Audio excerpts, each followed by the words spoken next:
ಮಾತ್ರವಲ್ಲ, ನಾವು ದೇವರನ್ನು ಆರಾಧನೆ ಮಾಡಲಿಕ್ಕೆ ಕಾರಣ ಏನು ಗೊತ್ತಾ? ಯಾವಾಗಲೂ ನಮ್ಮೊಂದಿಗಿರುವ ದೇವರು. ಮನುಷ್ಯರ ಅಗಲಿ ಹೋಗ್ಬಿಡ್ತಾರೆ, ಸ್ವತ್ತು ಸಂಪತ್ತು ಬಿಟ್ಟು ಹೋಗ್ಬಿಡ್ತಾರೆ.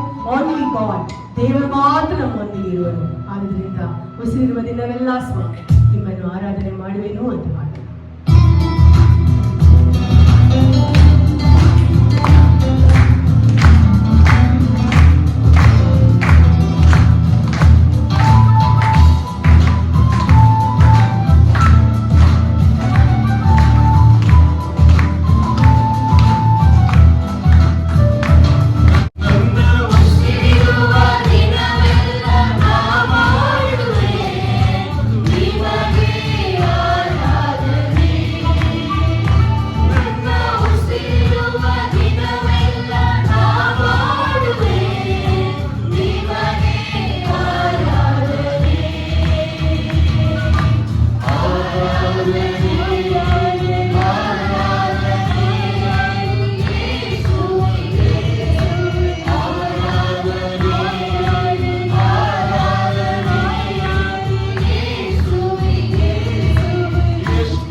ಹಲ್ಲೆಲೂಯಾ. ದೇವರ ನಾಮವನ್ನು ಮಹಿಮೆಪಡಿಸಿ. ಹಲ್ಲೆಲೂಯಾ ಹೇಳಿರಿ.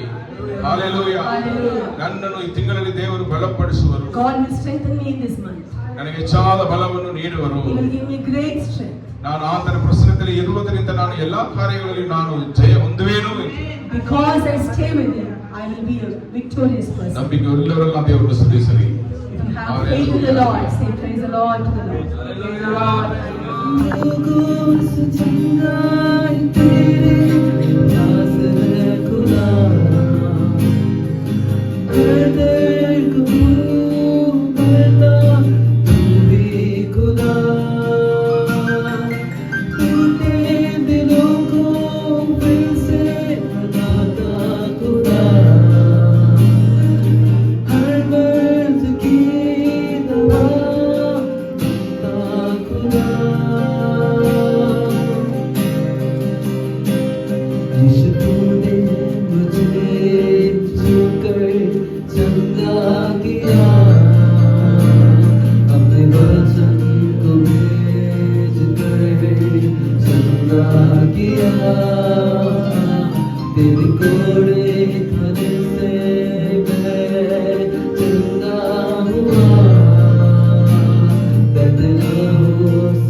ದೇವರ ಪರಿಶುದ್ಧ ನಾಮಕ್ಕೆ ಮಹಿಮೆ ಉಂಟಾಗಲಿ. ಈ ಸುಂದರವಾದ ಮುಂಚಾಣ ವೇಳೆಯಲ್ಲಿ ಹೊಸ ತಿಂಗಳಲ್ಲಿ ದೇವರ ಪಾದದಲ್ಲಿ ನಾವು ಕೂಡಿ ಬರೋದಕ್ಕೆ ದೇವರು ಕೊಟ್ಟ ಒಳ್ಳೆಯ ಅವಕಾಶಕ್ಕಾಗಿ ಆತನಿಗೆ ಹೆಚ್ಚಾದ ವಂದನೆಗಳನ್ನು ಸಲ್ಲಿಸುತ್ತೇನೆ.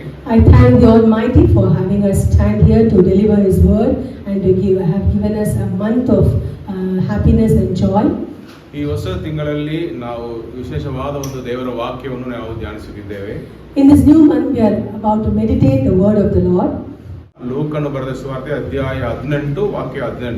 Let's turn our attention to the New Testament, the Gospel according to Luke, chapter 18. Chapter 18, verse 18. Chapter 18 and verse 18.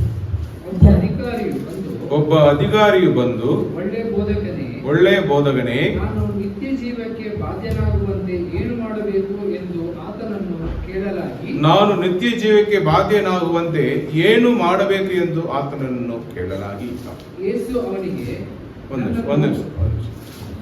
And a certain ruler asked him, Good teacher, What shall I do to inherit eternal life? ಎಲ್ಲರಿಗೂ ನಾವು ಈ ಪಾಪದ ಲೋಕದಿಂದ ಬಿಡುಗಡೆಯಾಗಿ ನಿತ್ಯ ಜೀವನದಲ್ಲಿ ನಾವು ಬಾಧ್ಯರಾಗಬೇಕು, ಪಾಲಕರಾಗಿ ಇರಬೇಕೆಂದು ಆಸೆ ಉಂಟು. Everybody wants to be delivered from this world of sin and be a part of eternal life. ಮನುಷ್ಯನು ಮಾಡಿದ ಪಾಪದ ದಶೆಯಿಂದ ನಮ್ಮಲ್ಲಿ ಮರಣವು, ನಿತ್ಯ ಮರಣವು ಬಂದಿತ್ತು. Because of the sins of man, the death and eternal death has come to man. ಈ ಎರಡರಿಂದ ಬಿಡುಗಡೆ ಹೊಂದಿ If we have to be delivered from both of this death, ನಾವು ಸ್ವರ್ಗೀಯ ರಾಜ್ಯದಲ್ಲಿ ಹೋಗಿ ಸೇರಬೇಕೆಂದು ಎಲ್ಲ ಮನುಷ್ಯರು ಪ್ರಯತ್ನ ಮಾಡುವುದನ್ನು ನಾವು ನೋಡುತ್ತೇವೆ. every man tries and takes all the efforts to be delivered from the world of sin and to reach the eternal life. ನಮ್ಮನ್ನು ಪಾಪದಿಂದಲೂ ಶಾಪದಿಂದಲೂ ನಮ್ಮನ್ನು ಬಿಡುಗಡೆ ಕೊಟ್ಟು ರಕ್ಷಣೆಯನ್ನು ನಮಗೆ ದಯಪಾಲಿಸಿ ನಿತ್ಯ ಜೀವವನ್ನು ಕೊಡೋದಕ್ಕೆ ಶಕ್ತನಾಗಿರುವ ಒಬ್ಬರೇ ದೇವರು ಯೇಸು ಕರ್ತನಾಗಿದ್ದಾರೆ. There is only one God, Jesus Christ, who can deliver us from our sins and give us that eternal life which no other God can give. ಆತನೇ ನಮಗಾಗಿ ಇಳಿದು ಬಂದು ಶಿಲುಬೆಯ ಮೇಲೆ ತನ್ನನ್ನು ಸಂಪೂರ್ಣವಾಗಿ ಜೀವ ಬಲಿಯಾಗಿ ಒಪ್ಪಿಸಿಕೊಟ್ಟವರು.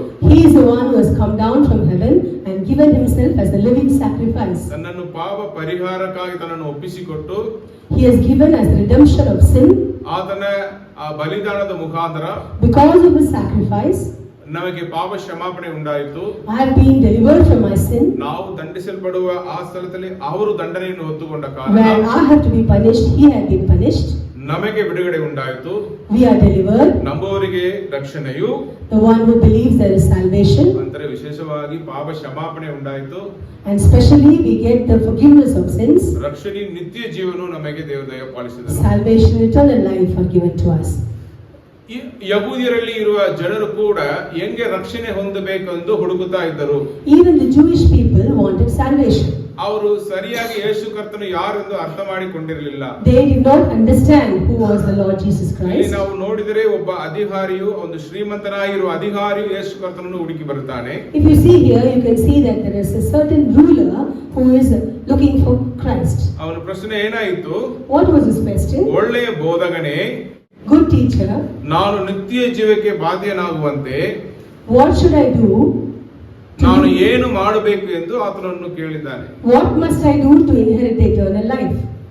ಅವನು ಯೇಸುವನ್ನು ಯಾರಾಗಿ ಅರ್ಥ ಮಾಡಿಕೊಂಡನೋ ಅದು ಬಹಳ ಪ್ರಾಮುಖ್ಯವಾದ ಕಾರ್ಯ. The special thing here, the thing that we are giving importance is, whom did he think Jesus was? ನಿತ್ಯ ಜೀವನವನ್ನು ನಾವು ಪಡೆದುಕೊಳ್ಳುವುದಕ್ಕೆ To gain eternal life, ಮೊದಲನೇದಾಗಿ ನಾವು ರಕ್ಷಣೆ ಹೊಂದಬೇಕು. first of all we must get salvation. ಈ ರಕ್ಷಣೆ ಹೊಂದುವುದಕ್ಕೆ ಈ ರಕ್ಷಕರು ಯಾರನ್ನು ತಿಳಿವಳಿಕೆ ನಮಗಿರಬೇಕು. To get salvation, we should know the Savior. ಇಲ್ಲಿ ಬಂದಿರುವ ಆ ಯಹೂದಿಯ ಅಧಿಕಾರಿಯ ಶ್ರೀಮಂತನು ಅವನು ಹೇಗೆ ಯೇಸುವನ್ನು ಅರ್ಥ ಮಾಡಿಕೊಂಡನು ಎಂದು ನಾವು ನೋಡೋಣ. If you see here, the Jewish ruler, how did he understand Jesus Christ? ಅವನು ಯೇಸುವನ್ನು ಕರೆಯುತ್ತಾನೆ ಒಳ್ಳೆಯ ಬೋಧಕನೇ. He is calling Jesus Christ as good teacher. ಯೇಸು ಅವನಿಗೆ ಯಾವ ರೀತಿಯಲ್ಲಿ ಉತ್ತರ ಕೊಟ್ಟರು ನೋಡೋಣ. What kind of answer God gave? ಯೇಸು ಅವನಿಗೆ ನನ್ನನ್ನು ಒಳ್ಳೆಯವನೆಂದು ಯಾಕೆ ಹೇಳುತ್ತಿ? And Jesus said to him, why do you call me good? ದೇವರೊಬ್ಬನೇ ಹೊರತು ಮತ್ತಾವನು ಒಳ್ಳೆಯವನಲ್ಲ. No one is good except God alone. ನಾನು ನಿಮ್ಮನ್ನು ನೋಡಿ ಕೇಳುತ್ತೇನೆ, ಯೇಸು ಕರ್ತನು ಒಳ್ಳೆಯವನಲ್ಲವೇ? Is not Jesus Christ good? ಯಾಕೆ ಹಂಗೆ ಹೇಳಿದರು ಯೇಸು ಕರ್ತನು? Why did he say so? ಅವನು ಅರ್ಥ ಮಾಡಿಕೊಂಡ ರೀತಿ, The way he understood ಅವನು Jesus. ಯೇಸುವನ್ನು ಒಂದು ಸಾಮಾನ್ಯವಾದ ಬೋಧಕರಾಗಿ ಅವನು ಅರ್ಥ ಮಾಡಿಕೊಂಡನು. He has understood Jesus Christ as only a teacher. ರಕ್ಷಕನಾಗಿ, ಒಡೆಯನಾಗಿ, ದೇವರಾಗಿ ಅವನು ನೋಡಲಿಲ್ಲ. He did not understand him as a savior, as a shepherd, or as God. ಯೇಸು ಕರ್ತನ ಕಾಲದಲ್ಲಿ ಬದುಕ್ತಾ ಇದ್ದ ಶಾಸ್ತ್ರಿಗಳು, ಬೋಧಕರು ಒಳ್ಳೆಯವರಾಗಿ ಇದ್ದಿರಲಿಲ್ಲ. The Pharisees and Sadducees who lived in the time of Jesus were not good. ಯೇಸು ಕರ್ತನು ಅವರನ್ನು ನೋಡಿ ಹೇಳ್ತಾರೆ, Jesus Christ looks at them and says, ನೀವು ಹೊರಗಡೆ ತೋರಿಕೆಯಲ್ಲಿ ಮಾತ್ರ ಒಳ್ಳೆಯವರಾಗಿದ್ದೀರಿ, the outer appearance is good, ಒಳಗಡೆ ನಿಮ್ಮಲ್ಲಿ ಕತ್ತಲೆ ತುಂಬಿರುವುದನ್ನು ದೇವರು ಯೇಸು ಕರ್ತನ ಅವರಿಗೆ ಹೇಳುವುದನ್ನು ನಾವು but ನೋಡುತ್ತೇವೆ. inside you are very dark, that I could see, that Jesus says.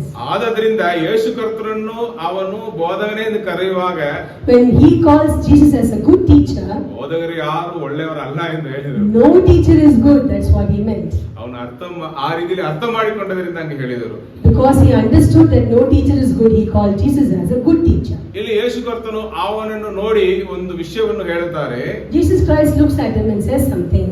20ನೇ ವಾಕ್ಯವನ್ನು ಓದಿರಿ. ವ್ಯಭಿಚಾರ ಮಾಡಬಾರದು, ವ್ಯಭಿಚಾರ ಮಾಡಬಾರದು, ನರಹತ್ಯೆ ಮಾಡಬಾರದು, ಕದಿಯಬಾರದು, ಸುಳ್ಳು ಸಾಕ್ಷಿ ಹೇಳಬಾರದು, ನಿನ್ನ ತಂದೆ ತಾಯಿಗಳನ್ನು ಸನ್ಮಾನಿಸಬೇಕು ಎಂಬ ದೇವರ ಆಜ್ಞೆಗಳು ನಿನಗೆ ಗೊತ್ತಿವೆಯಷ್ಟೇ ಎಂದು ಹೇಳಿದನು.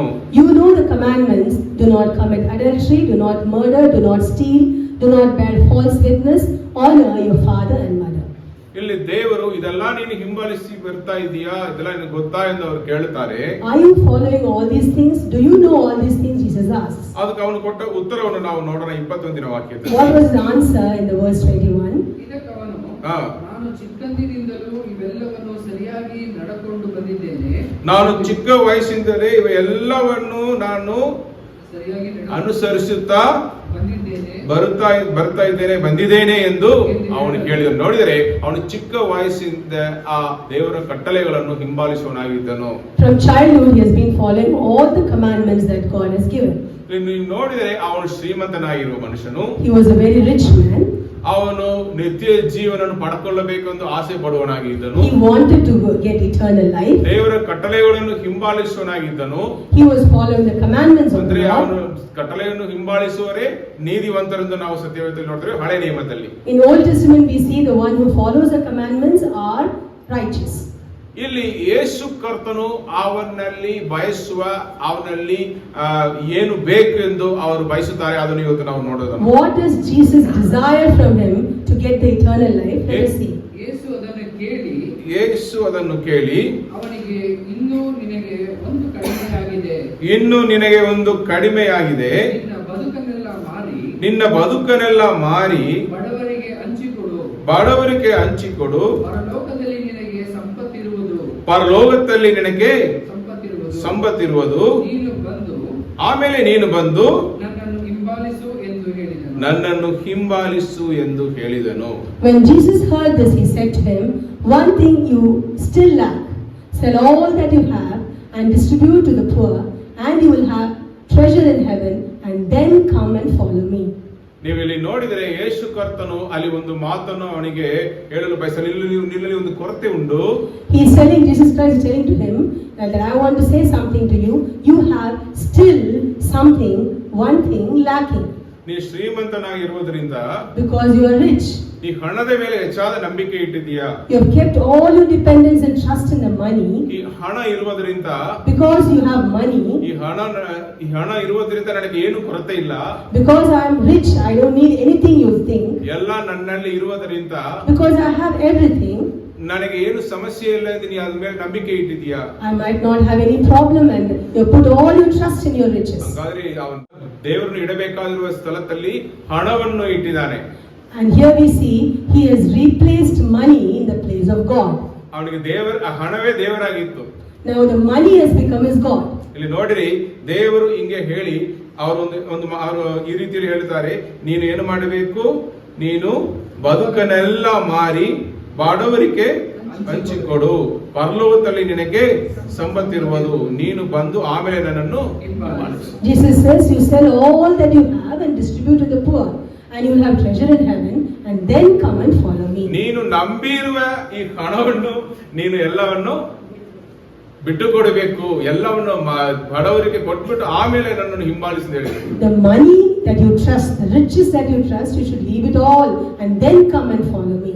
ಅವನಲ್ಲಿ ಇರುವ ಎಲ್ಲ ಹಣವನ್ನು ಅವನು ಬಡವರಿಗೆ ಕೊಟ್ಟು ಬಿಟ್ರೆ ಅವನು ಬರಿ ಕೈಯಾಗಿ ಬಿಡ್ತಾನೆ. If he gives all the money he had, he'll become empty-handed. ಆಮೇಲೆ ಅವನು ಹೆಂಗೆ ಬದುಕುವೆನೆಂದು ಅವನಲ್ಲಿ ಒಂದು ಅನುಮಾನ ಇರುವುದನ್ನು ನಾವು ನೋಡುತ್ತೇವೆ. Then he will have a doubt that how can I live?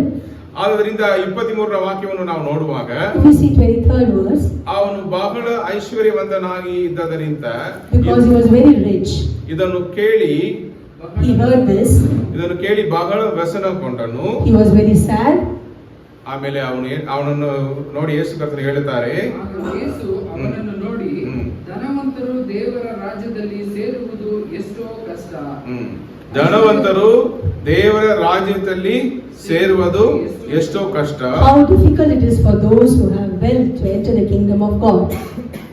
ಐಶ್ವರ್ಯವಂತನು ದೇವರ ರಾಜ್ಯದಲ್ಲಿ ಐಶ್ವರ್ಯವಂತನು ದೇವರ ರಾಜ್ಯದಲ್ಲಿ ಸೇರುವುದಕ್ಕಿಂತ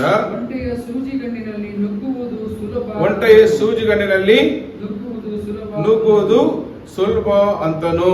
For it is easier for a camel to go through the eye of a needle than a rich person to enter the kingdom of God. ಯೇಸು ಕರ್ತನು ಐಶ್ವರ್ಯವಂತರೆಲ್ಲ ಪರಲೋಕ ರಾಜ್ಯವನ್ನು ಸೇರುವುದಿಲ್ಲ ಅಂತ ಹೇಳ್ತಾ ಇಲ್ಲ. God did not say that all the rich person will not enter the kingdom of heaven. ಯೇಸು ಕರ್ತನು ಇಲ್ಲಿ ಹೇಳೋದು ಏನಂದ್ರೆ, What does he desire to say? ನಾವು ನಮ್ಮನ್ನು ಸಂಪೂರ್ಣವಾಗಿ ನಮ್ಮಲ್ಲಿ ಇರುವ ಎಲ್ಲವನ್ನು ದೇವರಿಗೆ ಒಪ್ಪಿಸಿಕೊಡಬೇಕು. We have to submit all that we have to God. ನಾವು ನಮ್ಮನ್ನು ಬೇರೆ ಲೋಕದ ವಸ್ತುಗಳು ಯಾವುದು ನಮ್ಮನ್ನು ಆಳ್ವಿಕೆ ಮಾಡಬಾರದು. Nothing of this world should rule over us. ದೇವರಿಗಾಗಿ ನಾವು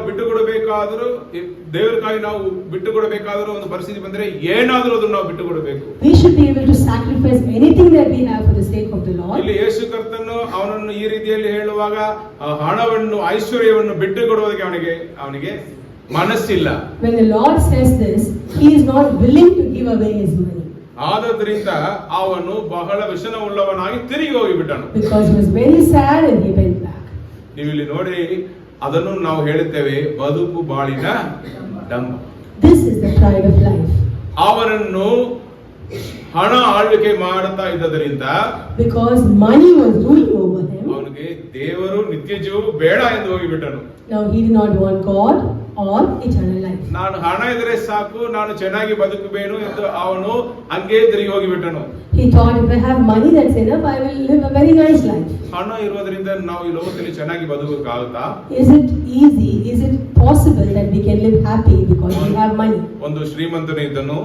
There was a rich man. ಅವನು ಇದ್ದ ಕಾಲದಲ್ಲಿ ಒಳ್ಳೆ ಮಳೆ ಬೆಳೆ ಅವನಿಗೆ ಸಿಕ್ಕಿತು. He was having a good harvest while he lived. ಹೆಚ್ಚಾದ ದವಸ ಧಾನ್ಯಗಳು ಅವನಿಗೆ ಸಿಕ್ಕಿತು. He had lots of grains. ಅವನು ಗೂಡಿಸಿ ಇಟ್ಟುಕೊಳ್ಳುವುದಕ್ಕೆ ಆ ರೂಮ್ ಕೂಡ ಅವನಿಗೆ ಸಾಲದೆ ಹೋಯಿತು. He had the room was not sufficient to keep the barns of grains. ಅವನು ಹೊಸ ಕೋಟರೆಗಳನ್ನು ಅವನು ಮಾಡಿಸಿ ಅದನ್ನೆಲ್ಲವನ್ನು ತುಂಬಿಸಿಕೊಂಡನು. He made new room and new barns to fill all the grains that he was getting. ಅವನು ರಾತ್ರಿಯಲ್ಲಿ ಕೂತ್ಕೊಂಡು ಅವನ ಮನಸ್ಸಲ್ಲಿ ಈ ರೀತಿಯಲ್ಲಿ ಹೇಳಿದನು. In the night he was sitting and talking to himself like this. ಎಲ್ಲ ನನ್ನ ಕೈಯಲ್ಲಿ ಉಂಟು. I have everything. ಆದ್ರೆ ತಿಂದು ಕುಡಿದು I will eat. ಕುಡಿದು ಖುಷಿಯಾಗಿ ಇರಬೇಕು. I will eat, enjoy and be merry. ಆ ರೀತಿಯಲ್ಲಿ ತನ್ನ ಮನಸ್ಸಿಗೆ ಅವನು ಹೇಳಿದನು. He was talking to himself like that. ಅವನಿಗೆ ಒಂದು ವಾಣಿ ಉಂಟಾಯಿತು. He heard a voice then. ಇವತ್ತು ರಾತ್ರಿ ನಿನ್ನ ಪ್ರಾಣ ನಿನ್ನಲ್ಲಿ ಇದು ತೆಗೆಯಲ್ಪಟ್ಟಿದೆ. If today your life is taken away, ಇದೆಲ್ಲ ಯಾರಿಗೆ ಹೋಗಿ ಸೇರುವುದು? who will take all these things? ಪ್ರಿಯರೇ, ನಾವು ಒಂದು ವಿಷಯವನ್ನು ಅರ್ಥ ಮಾಡಿಕೊಳ್ಳಬೇಕು. We have to understand one important thing, beloved. ನಾವು ಸಂಪಾದಿಸಿರುವ ಹಣ ನಮ್ಮನ್ನು ಕಾಪಾಡುವುದಿಲ್ಲ. The money that we have earned will never save us. ನಾವು ಸಂಪಾದಿಸಬೇಕಾಗಿರುವುದು ಯೇಸು ಕರ್ತನನ್ನು. We have to earn Jesus Christ. ನೀವು ಕೋವಿಡ್ ಅಲೆಗಳನ್ನು ನಾವು ಹಾದು ಬಂದಿದ್ದೇವೆ. We can see the 3 waves of COVID that we have crossed over. ಎಷ್ಟು ಶ್ರೀಮಂತರು ಆ ಕೋವಿಡ್ ಅಲ್ಲಿ ತೀರಿ ಹೋಗಿದ್ದಾರೆ. How many rich people have died in that period? ಕೋಟ್ಯಾಂತರ ಹಣ ಅವರ ಕೈಯಲ್ಲಿ ಇದ್ರೂ ಕೂಡ ಈ ಕೋವಿಡ್ ಇಂದ ಅವರನ್ನು ಕಾಪಾಡಿಕೊಳ್ಳುವುದಕ್ಕೂ ಬಿಡಿಸಿಕೊಳ್ಳುವುದಕ್ಕೂ ಅವರಿಂದ ಆಗದೆ ಹೋಯಿತು. Crores of money that they had saved and earned could not save their life. ದೇವರ ದಯೆಯು ಕರುಣೆ ಇದ್ದದರಿಂದ ನಾವು ಇವತ್ತು ಬದುಕಿದ್ದೇವೆ. Because of God's mercy and grace we are living today. ಹಾಗಾದ್ರೆ ಆ ಹಣ ನಮ್ಮನ್ನು ರಕ್ಷಣೆ ಮಾಡಲಿಲ್ಲ, ಕಾಪಾಡಲಿಲ್ಲ. ಯೇಸು ಕರ್ತನು ಆ ಕರುಣೆಯುಳ್ಳ ದೇವರು ನಮ್ಮೊಂದಿಗೆ ಇದ್ದದರಿಂದ ನಮ್ಮನ್ನು ದೇವರು ಸಂರಕ್ಷಿಸಿದರು. And so therefore the money that we had saved and earned and did not save us, Jesus Christ lived with us and had mercy on us, and so we are saved. ಆದ್ದರಿಂದ ಆ ದೇವರೇ ನಮಗೆ ಒಡೆಯನಾಗಿ ರಕ್ಷಕನಾಗಿ ನಮ್ಮ ಜೀವನದಲ್ಲಿ ಇರಬೇಕು. And therefore Jesus Christ should be your shepherd and your guide and your God. ಇಲ್ಲಿ ಶ್ರೀಮಂತನಿಗೆ ಯೇಸು ಕರ್ತನು ಬೇಡ, ಅವನ ಹಣವೇ ಬೇಕು. ಆದ್ದರಿಂದ ಅವನು ದುಃಖ ಮುಖವುಳ್ಳವನಾಗಿ ತಿರುಗಿ ಹೋದನು. Jesus said to him, I don't want you to follow now, give your money and then come. And he had a sad face and turned back. ಶ್ರೀಮಂತನಾಗಿ ಇದ್ದ ಒಬ್ಬ ಮನುಷ್ಯನನ್ನು ಸುಂಕದವನಾಗಿರುವ ಜಕ್ಕಿಯನ್ನು ನಾವು ನೋಡುತ್ತೇವೆ. There also we can see a tax collector Zacchaeus. ಅದು ಲೂಕನು 19ನೇ ಅಧ್ಯಾಯ. Sorry, it is in the chapter 19 of the Gospel of Luke. ಅಲ್ಲಿ ಇರುವ ಆ ಶ್ರೀಮಂತನಾಗಿ ಅಸುಂಕತವನಾಗಿದ್ದ ಆ ಜಕ್ಕೆಯನು, the rich and the chief tax collector Zacchaeus, ಯೇಸು ಕರ್ತನು ತನ್ನ ಜೀವನದಲ್ಲಿ ಬಂದ ತಕ್ಷಣ As soon as Jesus came into his life, ಅವನು ತನ್ನ ಪಾಪ ಸ್ವಭಾವಗಳೆಲ್ಲವನ್ನು ಯೇಸು ಕರ್ತನಕ್ಕಾಗಿ ಬಿಟ್ಟುಕೊಡುವುದಕ್ಕೆ ಅವನು ಸಿದ್ಧರಾದನು. he was ready to submit all his sinful life for the sake of Jesus ಅವನಲ್ಲಿ Christ. ಇದ್ದ ಎಲ್ಲ ಹಣವನ್ನು ತೆಗೆದು ಬಡವರಿಗೆ ಅವನಿಗೆ ಹೆಚ್ಚಾಗಿ ಅವರಿಗೆ ನಾನು ಕೊಡುವೇನೆಂದು ಅಲ್ಲಿ ಅವನು ವಾಗ್ದಾನ He ಕೊಟ್ಟನು. said, I will take all the money that I have earned illegally and I will give it to the poor, he said. ಹಂಗಾದ್ರೆ ಯೇಸು ಕರ್ತನೆ ಅವನಿಗೆ ಒಡೆಯನಾಗಿಯೂ ರಕ್ಷಕನಾಗಿಯೂ ದೇವರಾಗಿಯೂ ಸ್ವತ್ತಾಗಿ ಆ ಸಮಯದಲ್ಲಿ ಬಂದುಬಿಟ್ರು. We can see that Jesus Christ became his shepherd, his savior, and his God and his riches. ಆ ರೀತಿಯಲ್ಲಿ ಯೇಸು ಕರ್ತನನ್ನು ಅವನು ಸ್ವೀಕರಿಸಿದ್ದರಿಂದ ಅವನು ನನಗೆ ಅವರು ಸಾಕು, ಯೇಸು ಕರ್ತನು ಮಾತ್ರ ಸಾಕು, ನಾನು ದೇವರ ರಾಜ್ಯವನ್ನು ನೀತಿಗಾಗಿ ದಾವಕಪಡಬೇನು, ಇವುಗಳೆಲ್ಲ ಈ ಲೋಕದ ಎಲ್ಲಾ ವಸ್ತುಗಳು ನನ್ನನ್ನು ಹಿಂಬಾಲಿಸುವುದು ಎಂದು ಅವನು ನಂಬಿದನು. Because he trusted the Lord, he gave himself completely to the Lord, saying, Jesus Christ is my everything, and I will seek righteousness, and all these things will be added upon. ನೀವು ಅಪೊಸ್ತಲ ಕೃತ್ಯಗಳಲ್ಲಿ 10ನೇ ಅಧ್ಯಾಯವನ್ನು ಧ್ಯಾನಿಸುವಾಗ, if you take Acts of Apostles chapter 10, ಅಲ್ಲಿ ಒಬ್ಬ ಮನುಷ್ಯನಿದ್ದಾನೆ, ಅವನು ಶ್ರೀಮಂತನು, ಅವನ ಹೆಸರು ಕೊರ್ನೇಲಿಯಸ್. we can see another rich man named Cornelius. ಈ ಕೊರ್ನೇಲಿಯನು This Cornelius, ಎಂತವನಾಗಿ ಇದ್ದನು ಎಂದು ನಾವು ಸತ್ಯವೇದದಲ್ಲಿ ನೋಡಿದರೆ, the Bible we see what kind of man he was.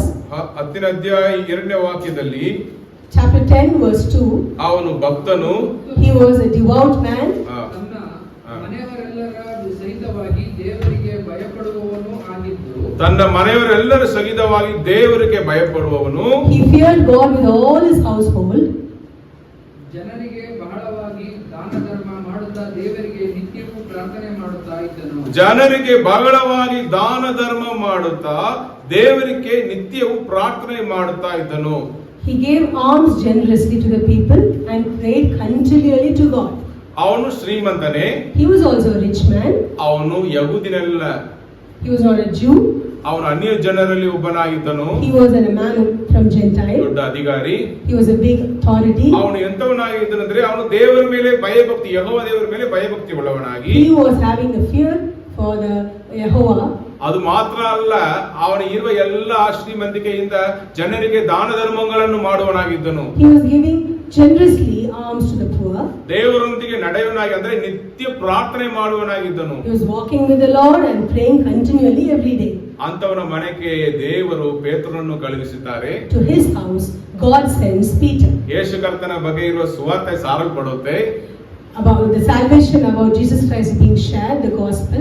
ಅಲ್ಲಿ ಅವನ ಮನೆಯಲ್ಲಿ ಅವನು ಮಾತ್ರ ಅಲ್ಲ, ಅವನ ಮನೆಯಲ್ಲಿರುವ, ನೀವು ನೋಡಿದ್ರೆ ಮನೆಯಲ್ಲಿ ಅವನ ಸಂಬಂಧಿಕರು, ಅವನ ನೆಂಟರು, ಅವನ ಫ್ರೆಂಡ್ಸ್ ಎಲ್ಲರನ್ನು ಅವನು ಕರೆದು ಅಲ್ಲಿ ಅವರನ್ನು ಕುಳ್ಳಿರಿಸಿ ಈ ಸುವಾರ್ತೆಯನ್ನು ಕೇಳಿಸುವಂಗೆ ಅವನು ಮಾಡಿದನು. Not only him, he brought all his relatives, friends and family and made them sit and listen to the gospel. ಅವನ ಕುಟುಂಬದಲ್ಲಿ ಇರುವ ಎಲ್ಲರೂ ರಕ್ಷಣೆ ಹೊಂದಿದರು.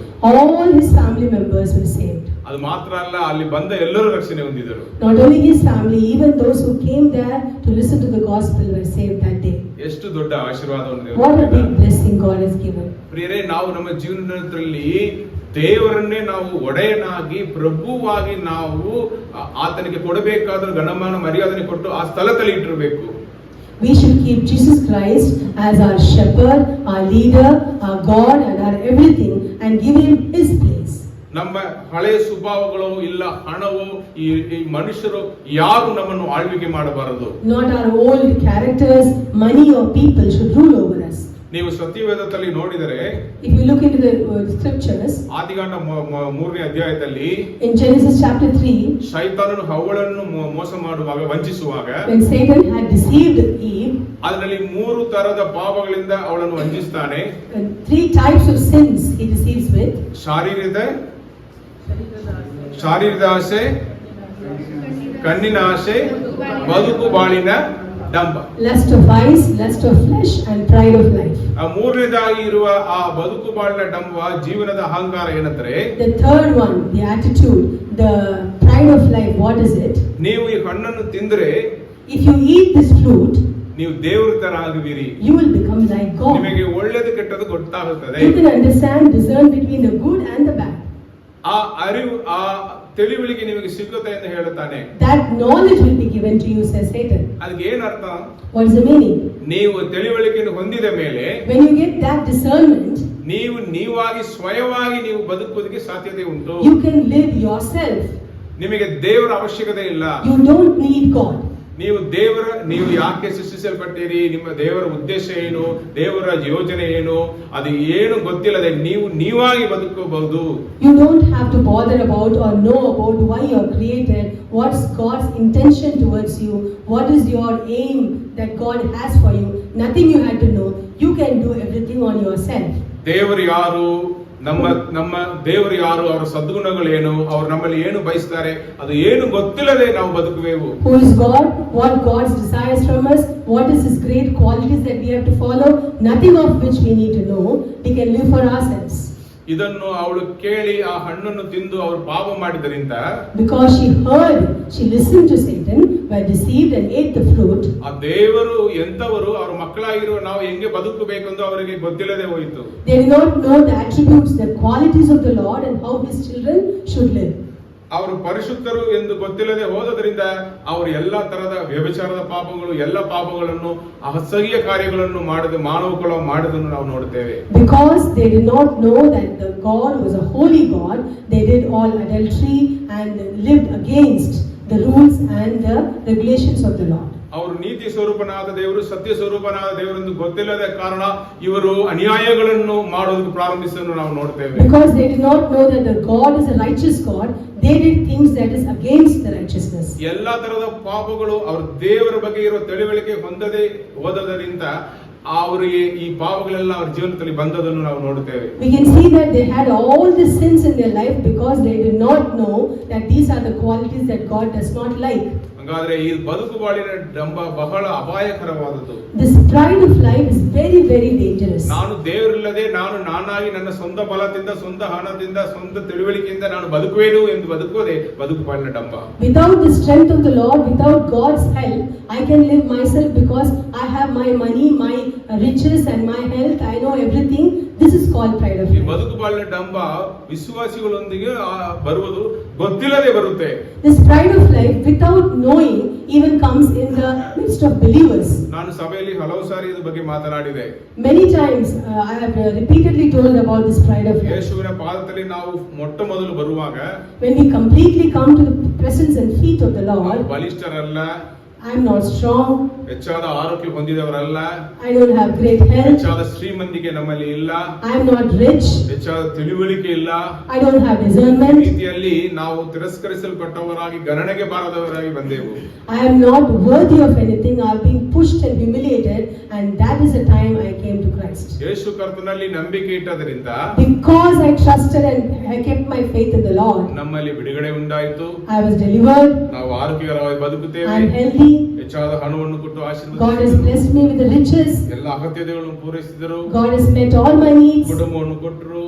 God has given me family, ದೇವರು ಹೆಚ್ಚಾದ ಆಶೀರ್ವಾದಗಳನ್ನು ಕೊಟ್ಟು ಸಾಕ್ಷಿಯಾಗಿ ನಿಲ್ಲಿಸಿದರು. He has given me great blessings and made me a testimony. ಇದೆಲ್ಲ ಬಂದ ಮೇಲೆ, after receiving all this, ನಮಗೆ ಗೊತ್ತಿಲ್ಲದೆ, without our knowledge, ಹೇಳಿದರೆ ಮೊದಲು ನಾವು ಇದೆಲ್ಲ ಇಲ್ಲದೆ ಇರುವಾಗ ಹೆಚ್ಚಾಗಿ ಪ್ರಾರ್ಥನೆ ಮಾಡಿದೆವು.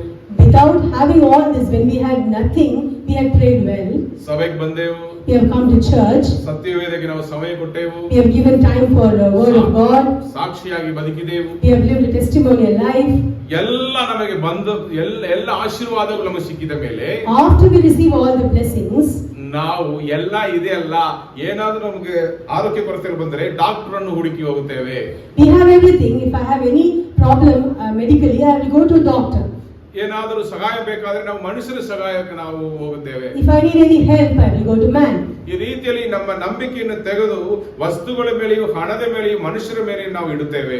Now, we keep our faith and hope and trust on people, riches and money. ನಾವು ಹಿಂದಿನ ಕಾಲದಲ್ಲಿ ದೇವರ ಮೇಲೆ 100% ನಂಬಿಕೆ ಇಟ್ಟು ಬದುಕಿದೆವು. Previously we had lived 100%, we had faith in the Lord and we had lived. ನಮ್ಮ ನಂಬಿಕೆಯನ್ನು ತಗೊಂಡು ವಸ್ತುಗಳ ಮೇಲೆ, ಮನುಷ್ಯರ ಮೇಲೆ ಇಟ್ಟು ನಾವು ಅವರನ್ನು ನಂಬುವುದರಿಂದ, now when we have everything, we put all our trust in people and riches and trust in them. ನಮಗೆ ದೇವರ ಮೇಲೆ ಇರುವ ನಂಬಿಕೆ ಕಡಿಮೆ ಆಯಿತು. Our faith and hope and trust in the Lord becomes deteriorated. ನಮಗೆ ಇದೆಲ್ಲ ಹೆಂಗೆ ಮಾಡಬೇಕು, ಹೆಂಗೆ ನಾವು ಟ್ಯಾಕಲ್ ಮಾಡಿ ಬದುಕಬೇಕು ಅನ್ನೋ ಆ ತಿಳುವಳಿಕೆ ನಮಗೆ ಬಂದಿರೋದ್ರಿಂದ Now we know that how we can live in this world with the money and things that we have. ನಾವಾಗಿ ಸ್ವಯಂ ಬದುಕೋದಕ್ಕೆ ನಾವು ಪ್ರಾರಂಭಿಸ್ತೇವೆ. Now we are living a self-centered life. ಇದನ್ನೇ ನಾವು ಬದುಕು ಬಾಳಿನ ಡಂಬ ಅಂತ This ಹೇಳ್ತೀವಿ. is what we call as pride of life. ಅಲ್ಲಿ ನಾವು ಪ್ರಾರ್ಥನೆ ಜೀವನ ಕಡಿಮೆ ಆಗುತ್ತೆ, Our prayer life reduces. ಸತ್ಯವೇದಕ್ಕೆ ಸಮಯ ಕೊಡುವುದಿಲ್ಲ, We don't give time for the word of God. ಸಾಕ್ಷಿಯಾಗಿ ಬದುಕುವುದಕ್ಕೆ ನಾವು ಗಮನ ಕೊಡುವುದಿಲ್ಲ. We don't give concentration to live as a testimony. ಹಿಂಗೆ ನಾವು ಮಾಡ್ತಾ ಇರುವಾಗ Because of this life, ಸೈತಾನ ಕೈಯಲ್ಲಿ ಹೋಗಿ ಬೀಳುತ್ತೇವೆ. we fall in the hand of the ಅವನ Satan. ಮಕ್ಕಳಾಗಿ ನಾವು ಬದಲಾಗುತ್ತೇವೆ. We become the children of Satan. ಇದೇ ನಮ್ಮಲ್ಲಿ ಕ್ರೈಸ್ತರಲ್ಲಿ ವಿಶ್ವಾಸಿಗಳಲ್ಲಿ ನಮಗೆ ತಿಳಿಯದೆ ನಮ್ಮಲ್ಲಿ ಒಳಗಡೆ ಬರುವ ಈ ಬದುಕು ಬಾಳಿನ ಡಂಬ. This is the pride of life that comes into Christianity and the believer's life without the knowledge. ಅದಕ್ಕೆ ನಾವು ಏನು ಮಾಡಬೇಕು? What should we do to Yesu avoid ಕರ್ತನು this? ಹೇಳಿದರು, God said, ನೀವು you, ನನ್ನನ್ನು ಹಿಂಬಾಲಿಸುವುದಾದರೆ if you follow me, ನೀವು ನಿಮ್ಮನ್ನು ನಿರಾಕರಿಸಬೇಕು. you should deny yourself. ಆಮೇಲೆ ನೀವು ನಾನು ಕೊಡುವ ಶಿಲುಬೆಯನ್ನು ಹೊತ್ತುಕೊಂಡು You should take up the cross ನನ್ನನ್ನು ಹಿಂಬಾಲಿಸಬೇಕು. and follow me. ಇಲ್ಲಿ ಈ ಶ್ರೀಮಂತನಿಗೂ ಯೇಸು ಕರ್ತನು ಅದನ್ನೇ ಹೇಳುತ್ತಾರೆ. So this rich man also, Jesus is saying that. ನೀನು ಹಿಡಿದುಕೊಂಡಿರುವ ನಿನ್ನ ಸ್ವಯಂ, ನೀನು ನಂಬಿರುವ ಹಣ, ಅದನ್ನು ನೀನು ನಿರಾಕರಿಸಬೇಕು. You should deny, you should leave out the money that you are trusting. ಆಮೇಲೆ ನಿನಗಾಗಿ ನಾನಿಟ್ಟಿರುವ ಜೀವನ, ನನ್ನ ಚಿತ್ತವನ್ನು, ನನ್ನ ಶಿಲುಬೆಯನ್ನು ನೀನು ಹೊತ್ತುಕೊಂಡು ನನ್ನ ಹಿಂಬಾಲಿಸು. You have to take up the cross, the will of the Lord that I have kept for you. ನಾನು ನಿನ್ನನ್ನು ಸೃಷ್ಟಿ ಮಾಡಿರುವುದು ಒಂದು ಉದ್ದೇಶದಿಂದ. I have created you with an intention. ಆ ಉದ್ದೇಶವನ್ನು ನೀನು ತಿಳ್ಕೊಳ್ಳುವುದೇ, You must understand the intention of your ಈ creation. ಉದ್ದೇಶವನ್ನು ತಿಳ್ಕೊಳ್ಳುವುದೇ ಶಿಲುಬೆ. This is called the cross. ಯೇಸು ಕರ್ತನಿಗೆ ಶಿಲುಬೆಯಲ್ಲಿ ಬಂದು ನಮಗಾಗಿ ಪ್ರಾಣ ಕೊಡುವುದು ಶಿಲುಬೆಯಾಗಿತ್ತು. For the Lord Jesus Christ to give life for us was the cross. ನಮಗೆ ದೇವರು ಕೊಟ್ಟಿರುವ ಶಿಲುಬೆ ಏನಂದ್ರೆ, What are we having as cross? ದೇವರ ಚಿತ್ತ. We have to do God's ದೇವರ will. ಚಿತ್ತ ಪ್ರಕಾರ ಬದುಕುವುದೇ. We have to live according to the will of the ನಾವು Lord. ನಮ್ಮ ಸ್ವಯಂ ಇಚ್ಛೆಗಳನ್ನು ನಾವು ನಿರಾಕರಿಸಿಬಿಟ್ಟು We should deny our self desires. ಶಿಲುಬೆಯನ್ನು ಹೊತ್ತುಕೊಳ್ಳಬೇಕು. We should take up the cross. ಶಿಲುಬೆಯನ್ನು ಹೊತ್ತುಕೊಳ್ಳೋದ್ರೆ ನಾವು ನಮ್ಮನ್ನು ಸಂಪೂರ್ಣವಾಗಿ ಅರ್ಪಿಸಿಕೊಡಬೇಕು. To take up the cross means we have to completely surrender ourselves to ನಮ್ಮ Christ. ಪ್ರಾಣಾತ್ಮ ಶರೀರವನ್ನು ಯೇಸು ಕರ್ತನ ಕೈಯಲ್ಲಿ ಒಪ್ಪಿಸಿಕೊಡಬೇಕು. Our soul, spirit and body should be submitted to the Lord Jesus Christ. ಈ ರೀತಿಯಲ್ಲಿ ಒಪ್ಪಿಸಿಕೊಟ್ಟು ನಾವು ಶಿಲುಬೆಯನ್ನು ಹೊತ್ತುಕೊಳ್ಳಬೇಕು. If you submit like that and then take up the cross, ಆಮೇಲೆ ಅವರನ್ನು ಹಿಂಬಾಲಿಸಬೇಕು. then you have to follow him. ಹಿಂಬಾಲಿಸಿದರೆ ಪ್ರತಿನಿತ್ಯ ಮಾತನಾಡುವ ಪವಿತ್ರಾತ್ಮನು ನಮ್ಮಲ್ಲಿ ಇದ್ದಾರೆ. What is following? The Holy Spirit that leads us every day. ಈ ಪವಿತ್ರಾತ್ಮನ ಸ್ವರ ನಮಗೆ ಹೆಂಗೆ ಕೇಳುತ್ತೆ ಅಂದ್ರೆ, How can you listen to the Holy Spirit? ನಾವು ಪ್ರತಿನಿತ್ಯ ಆತನೊಂದಿಗೆ ನಡೆಯುವಾಗ, We should walk with the Lord. ನಾವು ಪ್ರಾರ್ಥಿಸುವಾಗ, We have to pray. ನಾವು ಸತ್ಯವೇದವನ್ನು ಧ್ಯಾನಿಸುವಾಗ, We have to read the word of ಈ the Lord. ರೀತಿಯಲ್ಲಿ ನಾವು ಅನ್ಯೋನ್ಯತೆಯಲ್ಲಿ ನಡೆಯುವಾಗ, When we have a close relationship with God, ಹೋಗುವಾಗಲೂ ಬರುವಾಗಲೂ ಕೂತಿರುವಾಗಲೂ ಮಳೆ ಇರುವಾಗಲೂ ಕೂಡ ದೇವರ ಶಬ್ದ ನಿಮ್ಮಲ್ಲಿ ಧ್ವನಿಸುವುದನ್ನು ನೀವು ಕೇಳಿಸುವಿರಿ. you can listen to the voice of the Lord in your going and coming and sitting and standing and sleeping, whatever you are doing, you can listen to the word of the Lord. ಇದನ್ನೇ ಆ ಶ್ರೀಮಂತನನ್ನು ನೋಡಿ ಯೇಸು ಕರ್ತನು ಹೇಳಿದರು. This is what the Lord said to the rich man. ಈ ದಾರಿಯಲ್ಲಿ ನಡೆಯುವವರಿಗೆ ರಕ್ಷಣೆ. Only to the people, those who walk in this way, there is ಈ salvation. ದಾರಿಯಲ್ಲಿ ನಡೆಯುವವರೇ ನಿತ್ಯ ಜೀವನದಲ್ಲಿ ಹೋಗಿ ಸೇರುತ್ತಾರೆ. Only the one who walks in this way will go to eternal life. ನೀವು ನೋಡಿದ್ರೆ ಅದರಲ್ಲಿ ದೇವರು ಸ್ಪಷ್ಟವಾಗಿ ಅವರಿಗೆ ಹೇಳ್ತಾರೆ 18ನೇ ಅಧ್ಯಾಯದಲ್ಲಿ, In chapter 18, God very clearly says to the rich man, ಈ ರೀತಿಯಲ್ಲಿ ನನಗಾಗಿ ಹಣವನ್ನು ಬಿಟ್ಟುಕೊಡದ ಮನುಷ್ಯನು ಪರಲೋಕ ರಾಜ್ಯದಲ್ಲಿ ಸೇರುವುದಿಲ್ಲ. like this, the man who cannot sacrifice his money for me will not enter into the eternal life. ನನಗಾಗಿ ಒಪ್ಪಿಸಿಕೊಟ್ಟವರನ್ನು ನಾನು ಹೇಗೆ ಆಶೀರ್ವದಿಸುವೆನು ಎಂದು ದೇವರು ಹೇಳ್ತಾರೆ. The one who submits to myself, how much will I bless him? The Lord says here. ಅಲ್ಲಿದ್ದ ಎಲ್ಲ ದೇವರನ್ನು ಹಿಂಬಾಲಿಸಿದ ಎಲ್ಲ ಶಿಷ್ಯರು ಅವರೆಲ್ಲರಿಗೂ ಆ ಒಂದು ಅನುಮಾನ ಇತ್ತು, ಇವನು ಹಿಂಗೆ ಹೋಗಿಬಿಟ್ನು, ಹಂಗಾದ್ರೆ ಯಾರಿಗೆ ರಕ್ಷಣೆ ಉಂಟಾಗ್ಬೋದು? If this rich man is gone like this, telling I can't do it, sadly, then who will actually get the salvation? ಯೇಸು ಕರ್ತನು ಅವನಿಗೆ ಒಂದು ಉತ್ತರ ಕೊಡ್ತಾರೆ. Jesus gives him an answer. ಈ ಮಾತನ್ನು ಕೇಳಿದವರು ಹೀಗಿದ್ದಾರೆ, ಯಾರಿಗೆ ರಕ್ಷಣೆಯಾಯಿತು ಎಂದು ಹೇಳಲು, ಆತನು ಮನುಷ್ಯನಿಗೆ ಅಸಾಧ್ಯವಾದ ಕಾರ್ಯಗಳು ದೇವರಿಗೆ ಸಾಧ್ಯವಾಗಿದೆ ಅಂತನು. What is impossible with men is possible with God, he said. ಇಲ್ಲಿ ಇದಕ್ಕೆ ಏನರ್ಥ? What is the meaning? ಹಣ ಇರುವುದರಿಂದ ನಾವು ನಮ್ಮನ್ನು ಕಾಪಾಡಿಕೊಳ್ಳೋಕಾಗಲ್ಲ. We cannot save ourselves because we have money. ತನ್ನನ್ನು ಕಾಪಾಡಿಕೊಳ್ಳೋನು ಅದನ್ನು ಕಳಕೊಳ್ಳುತ್ತಾನೆ. Those who are trying to save themselves will lose it. ನನಗಾಗಿ ತನ್ನನ್ನು ಒಪ್ಪಿಸಿಕೊಟ್ಟು ನಡೆಯುವವನು ತನ್ನ ಆತ್ಮವನ್ನು ರಕ್ಷಿಸಿಕೊಳ್ಳುತ್ತಾನೆ. The one who gives himself for myself will save his soul. ಹಾಗಾದ್ರೆ ಅದನ್ನು ರಕ್ಷಣೆಯನ್ನು ನಡೆಸುವವರು ದೇವರೇ. The salvation belongs to the Lord. ನಾವು ನಮ್ಮನ್ನು ಕಾಪಾಡಿಕೊಳ್ಳೋಕಾಗಲ್ಲ. We cannot save ourselves. ರಕ್ಷಣೆ ದೇವರ ಕಡೆಯಿಂದ ನಮಗೆ ಸಿಗುತ್ತೆ. It is God who has to give us the salvation. ಆದ್ದರಿಂದ ಅವರು ಹೇಳ್ತಾರೆ ಮನುಷ್ಯರಿಗೆ ಅಸಾಧ್ಯವಾದದ್ದು ದೇವರಿಗೆ ಸಾಧ್ಯ. That is why he is saying what is impossible with man is possible with God. ರಕ್ಷಣೆ ದೇವರು ನಮಗೆ ಕೊಟ್ಟಿರುವ ಕೃಪಾವರ. It is the grace of the Lord that his salvation is given to us. ನಾವು ಮಾಡುವ ಪುಣ್ಯ ಕ್ರಿಯೆಗಳಿಂದ ಅದು ನಮಗೆ It is ಸಿಗೋದಿಲ್ಲ. not because of your good deeds. ಶ್ರೀಮಂತರು ಹಣ ಇದ್ದದರಿಂದ ಅವನು ರಕ್ಷಣೆ ಹೊಂದಿರಲಿಲ್ಲ. No, he did not get salvation.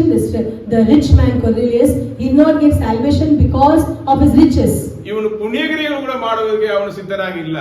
Here this man is not even willing to do good works. ಹಣವನ್ನು ಇಟ್ಟುಕೊಂಡು ಅವನು ಖುಷಿಯಾಗಿ ಬದುಕುತ್ತಾ ಇದ್ದನು. He wants to live happily with his own money. ಬಡವರಿಗೆ ಕೂಡ ಅವನು ಹಂಚಿಕೊಟ್ಟಿರಲಿಲ್ಲ. He is not even willing to give to the poor. ಅವನಿಗೆ ನಿತ್ಯ ಜೀವ ಮಾತ್ರ ಬೇಕು. But he wants only eternal life. ದೇವರಲ್ಲಿ ಸ್ಪಷ್ಟವಾಗಿ ಹೇಳಿದ್ದಾರೆ ರಕ್ಷಣೆ ನಿಮ್ಮಿಂದ ಸಾಧ್ಯವಿಲ್ಲ, ನೀವು ಮಾಡುವ ಪುಣ್ಯಕ್ರಿಯೆಗಳಿಂದ ಸಾಧ್ಯವಿಲ್ಲ. God very clearly he says here that your good works will not get you eternal life and salvation. ಅದು ಯೇಸು ಕರ್ತನಲ್ಲಿ ಮಾತ್ರ ಸಾಧ್ಯ. Only Jesus Christ can give salvation. 28ನೇ ವಾಕ್ಯದಲ್ಲಿ ಅವರು ಹೇಳ್ತಾರೆ ನನಕ್ಕಾಗಿ ಪೇತ್ರನು ಇಗೋ ನಾವು ನಮ್ಮ ಮನೆಯವರುಗಳನ್ನು ಬಿಟ್ಟು ನಿನ್ನ ಹಿಂದೆ ಬಂದೆವು ಎಂದು ಹೇಳಲು ಆತನವರಿಗೆ ನಿಮಗೆ ಸತ್ಯವಾಗಿ ಹೇಳುತ್ತೇನೆ, ಯಾವನು ದೇವರ ರಾಜ್ಯದ ನಿಮಿತ್ತ ಮನೆಯನ್ನಾಗಲಿ ಹೆಂಡತಿಯನ್ನಾಗಲಿ ಅಣ್ಣ ತಮ್ಮಂದಿರನ್ನಾಗಲಿ ತಂದೆ ತಾಯಿಗಳನ್ನಾಗಲಿ ಮಕ್ಕಳನ್ನಾಗಲಿ ಬಿಟ್ಟು ಬಿಡುವನೋ ಅವನಿಗೆ ಈಗಿನ ಕಾಲದಲ್ಲಿ ಅನೇಕ ಪಾಲು ಹೆಚ್ಚಾದವುಗಳು ಸಿಕ್ಕೇ ಸಿಕ್ಕುತ್ತವೆ ಮತ್ತು ಮುಂದಣ ಲೋಕದಲ್ಲಿ ನಿತ್ಯ ಜೀವವು ದೊರೆಯುವುದು ಎಂದು ಹೇಳಿದನು. ಇಲ್ಲಿ ಅವನ ಪ್ರಶ್ನೆಗೆ ದೇವರು ಉತ್ತರ ಕೊಡ್ತಾರೆ. ಪೇತ್ರನು ಕೇಳ್ತಾನೆ, ನಾವು ಎಲ್ಲವನ್ನು ಬಿಟ್ಟು ಬಂದೇವೆ, ನಾವು ಕೆಲಸವನ್ನು ಬಿಟ್ಟು ಬಂದೇವೆ, ಮನೆಯನ್ನು ಬಿಟ್ಟು ಬಂದೇವೆ, ನಾವು ನಮ್ಮನ್ನು ಸಂಪೂರ್ಣವಾಗಿ ಅರ್ಪಿಸಿಕೊಟ್ಟಿದ್ದೇವೆ, ನೀವು ಹೇಳಿದ ಹಾಗೆ ನಮಗೆ ಏನು ಸಿಕ್ಕುವುದು ದೇವರೇ ಎಂದು ಅವನು ಪ್ರಶ್ನಿಸಲು Here Peter said, see what we have left all. We have left our homes and followed you. He said that we have left our wives, children, our everything, and then we have come and followed you. What will we get?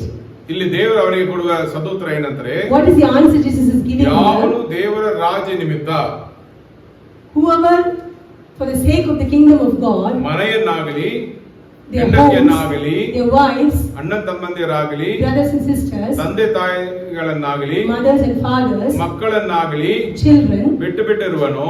those who have left them. ಹಾಗಾದ್ರೆ ಇಲ್ಲಿ ಯೇಸು ಕರ್ತನು ಹೇಳ್ತಾರೆ, ನೀವು ಕ್ರೈಸ್ತರಾಗಿ ಬದುಕಬೇಕು, ಸೇವೆಗೆ ಬರಬೇಕಾದ್ರೆ ಎಲ್ಲವನ್ನು ಬಿಟ್ಟು ಬಿಡು ಬರಬೇಕು ಎಂದು ಯೇಸು ಕರ್ತನು ಹೇಳ್ತಾ ಇಲ್ಲ. This is not God is telling if you want to be a believer or a servant of God, you have to leave everything and come. ಸೇವೆಯಲ್ಲಿ ಇರುವವರು ಈ ರೀತಿಯಲ್ಲಿ ಮಾಡ್ತೇವೆ, ನಾವು ಬಿಟ್ಟು ಬಿಟ್ಟು ಬರುತ್ತೇವೆ. The one who is completely surrendered for service will leave everything and come behind God. But ವಿಶ್ವಾಸಿಗಳಿಗೆ ನೋಡಿ ದೇವರು ಏನು ಹೇಳ್ತಾರೆ, But what should a believer do? ನೀವು ಪ್ರಾಮುಖ್ಯತೆ ಕುಟುಂಬದಿಂದ ದೇವರಿಗೆ ಕೊಡಬೇಕು. But you will be having everything, your family and everything, but your importance should be Jesus Christ. Put God first. ನೀವು ದೇವರಿಗೆ ಪ್ರಾಮುಖ್ಯತೆ ಕೊಡಿರಿ. You have to put God first. You must give them prime importance to Jesus Christ. ನೀವು ದೇವರನ್ನು ಇಡುವ ಸ್ಥಳದಲ್ಲಿ ದೇವರಿಗೆ ಪ್ರಾಮುಖ್ಯತೆ ಕೊಡಬೇಕು. The place that belongs to Jesus Christ should be given and must be given to Jesus Christ only. ನಿಮ್ಮ ತಂದೆ ತಾಯಿಗಳು ಹೆಂಡತಿ, ಗಂಡನು ಹೆಂಡತಿಗೂ ಇಲ್ಲ ಮಕ್ಕಳಿಗೋಸ್ಕರವೋ ನಾವು ಬದುಕದೆ ಮೊದಲು ದೇವರಿಗೆ ಪ್ರಾಮುಖ್ಯತೆ ಕೊಟ್ಟುಬಿಟ್ಟು ನಾವು ಬದುಕಿದರೆ ದೇವರು ನಮ್ಮನ್ನು ನಮ್ಮ ಕುಟುಂಬವನ್ನು ನಡೆಸುವರು, ಎಲ್ಲವನ್ನು ನೋಡಿಕೊಳ್ಳುವರು. Parents for children and children for parents, wife for husband and husband for wife should not be living for each other. We have to give the prime importance to Jesus Christ and then God will take care of your family. ನೀವು ಈ ರೀತಿಯಲ್ಲಿ ದೇವರಿಗೆ ಪ್ರಾಮುಖ್ಯತೆ ಕೊಟ್ಟು ನೋಡಿರಿ. Like this, if you give importance to Jesus Christ, you can see. ನೀವು ಕುಟುಂಬ ಸಹಿತವಾಗಿ ದೇವರಿಗೆ ಪ್ರಾಮುಖ್ಯತೆ ಕೊಡಿರಿ. As a family, you give importance to Jesus Christ. ದೇವರು ನಿಮ್ಮ ಅಗತ್ಯತೆಗಳನ್ನು ಪೂರೈಸುವರು. God will take care of all your needs. ಈ ಲೋಕದಲ್ಲಿ ನಿಮಗೆ 100 ಪಟ್ಟು ಆಶೀರ್ವಾದಗಳು ಸಿಗುತ್ತವೆ. 100% of blessing you will get in this world. ಒಪ್ಪಿಸಿಕೊಟ್ಟು ದೇವರಿಗೆ ಪ್ರಾಮುಖ್ಯತೆ ಕೊಟ್ಟು ಬದುಕುವವರಿಗೆ, For the one who submits and give importance to Jesus Christ. 30ರ ವಾಕ್ಯ ಹೇಳುತ್ತದೆ, In the verse 30 we can see. ಈಗಿನ ಕಾಲದಲ್ಲಿ ಅನೇಕ ಪಾಲು ಹೆಚ್ಚಾದವುಗಳು ಸಿಕ್ಕೇ ಸಿಕ್ಕುತ್ತವೆ. Will receive many times more in this world. ಅದಕ್ಕೆ ಅರ್ಥ ಏನಂದ್ರೆ ಮೆನಿ ಬ್ಲೆಸ್ಸಿಂಗ್ಸ್ 100% ಆಶೀರ್ವಾದಗಳನ್ನು ಇಗಲೋಕದಲ್ಲಿ ನೀವು ಹೊಂದಿಕೊಳ್ಳುವಿರಿ. What is the meaning? In this world also you will be getting 100% of blessings. ಅದಕ್ಕೆ ಏನರ್ಥ? ಪರಿಪೂರ್ಣವಾದ ಆಶೀರ್ವಾದ. The complete blessing in this world. ಪರಿಪೂರ್ಣವಾದ ಆಶೀರ್ವಾದವನ್ನು ನೀವು ಹೊಂದಿಕೊಳ್ಳುವಿರಿ. You will get the complete blessing. ಈ ಲೋಕದಲ್ಲಿ ನಾವು ಬದುಕುವ ಜೀವಮಾನದೆಲ್ಲ ದೇವರು ನಮ್ಮನ್ನು ನಡೆಸುವಂತವನಾಗಿ. In the world that we live, every day God will lead us. ನಮ್ಮನ್ನು ನಮ್ಮ ಕುಟುಂಬವನ್ನು ನಡೆಸುವಂತವನಾಗಿ. Ourselves and our family He will lead. ಹಾಗೆ ಬಿಡ್ತಾರಾ? Will He leave us like that? ಈ ದೇವರು ಯುಗ ಯುಗಾಂತರಕ್ಕೂ ನನ್ನ ದೇವರು. For everlasting and everlasting He is our Father. ಮರಣ ಪರ್ಯಂತರ ನಡೆಸುವನು. Even unto death He will lead us. English ಅಲ್ಲಿ ನೋಡಿದರೆ ಬಿಯಾಂಡ್ ಡೆತ್, ಇನ್ನು ಮುಂದೆಯೂ ನಮ್ಮನ್ನು ನಡೆಸುವನು. In English we see that beyond death, in eternity also I will lead you. ಹಾಗಾದ್ರೆ ಅದರಲ್ಲಿ ಎರಡನೇ ಆಶೀರ್ವಾದ ಮುಂದಿನ ಲೋಕದಲ್ಲಿ ನಿತ್ಯ ಜೀವ ದೊರಕುವುದು.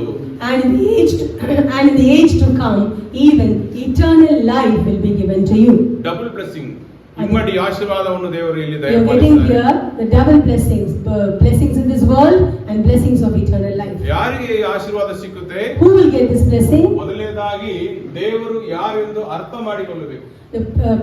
First we must be able to understand who is the Lord. ಯೇಸು ಕರ್ತನೇ ನಮಗೆ ಒಡೆಯನಾಗಿಯೂ ರಕ್ಷಕನಾಗಿ ಇದ್ದಾನೆ. He must be our shepherd and savior. ಅವರೇ ನಮಗೆ ದೇವರಾಗಿ ಇದ್ದಾರೆ. He must be our God. ನಾವು ನಮ್ಮ ಸ್ವಯಂವನ್ನು ನಮ್ಮನ್ನು ಸ್ವಯಂ ಆಳ್ವಿಕೆ ಮಾಡಬಾರದು. The self should not rule over us. ಈ ನಮ್ಮ ಸ್ವಯಂ ಇಚ್ಛೆಗಳು ಆಸೆಗಳು ಯಾವುದು ನಮ್ಮನ್ನು ಆಳ್ವಿಕೆ ಮಾಡಬಾರದು. The desires and lust should not rule over us. ಯೇಸುವನ್ನು ನಾವು ಕರ್ತನಾಗಿ, ನಾವು ಒಡೆಯನಾಗಿ ನಾವು ಸ್ವೀಕರಿಸಬೇಕು. We have to completely accept Jesus Christ as our savior and shepherd. ಆ ರೀತಿಯಲ್ಲಿ ನಾವು ಸ್ವೀಕರಿಸಿ ನಾವು ನಮ್ಮನ್ನು ನಿರಾಕರಿಸಿ ನಮಗೆ ಕೊಡಲ್ಪಟ್ಟಿರುವ ಜೀವನ ಅಂದ್ರೆ ದೇವರ ಚಿತ್ತವನ್ನು ಮಾಡುವರಾಗಿದ್ದರೆ, In this way if we completely deny ourselves and do the will of the Lord, ಆತನ ಆಜ್ಞೆಗಳನ್ನು ಪಾಲಿಸುವರಾಗಿ ಹಿಂಬಾಲಿಸುವರಾಗಿದ್ದರೆ, if you follow the commandments of the Lord, ಈ ಆಶೀರ್ವಾದಗಳೆಲ್ಲ ನಮ್ಮ ಮೇಲೆ ಫಲಿಸುವುದು. all the blessings will be given unto you. ಆತನು ನಮ್ಮೊಂದಿಗೆ ಇರುವನು. He will be with us. ನಮ್ಮ ಅಗತ್ಯಗಳೆಲ್ಲವನ್ನು ಪೂರೈಸುವನು. He will meet all our needs.